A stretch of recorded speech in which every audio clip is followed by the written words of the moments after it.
En ce temps-là, Jésus vint à Nazareth, où il avait été élevé.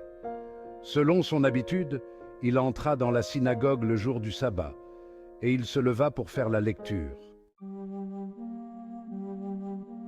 On lui remit le livre du prophète Isaïe, il ouvrit le livre et trouva le passage où il est écrit. L'Esprit du Seigneur est sur moi, parce que le Seigneur m'a consacré par l'onction.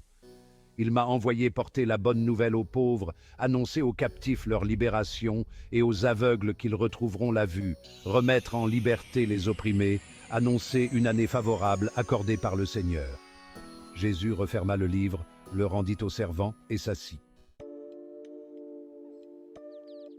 Tous, dans la synagogue, avaient les yeux fixés sur lui. Alors il se mit à leur dire: « Aujourd'hui s'accomplit ce passage de l'Écriture que vous venez d'entendre. » Tous lui rendaient témoignage et s'étonnaient des paroles de grâce qui sortaient de sa bouche. Ils se disaient: « N'est-ce pas là le fils de Joseph ?» Mais il leur dit: « Sûrement vous allez me citer le dicton: « Médecin, guéris-toi toi-même » et me dire: « Nous avons appris tout ce qui s'est passé à Capharnaüm. Fais donc de même ici, dans ton lieu d'origine. » Puis il ajouta: « Amen, je vous le dis, aucun prophète ne trouve un accueil favorable dans son pays. En vérité, je vous le dis, au temps du prophète Élie, lorsque pendant 3 ans et demi le ciel retint la pluie et qu'une grande famine se produisit sur toute la terre, il y avait beaucoup de veuves en Israël.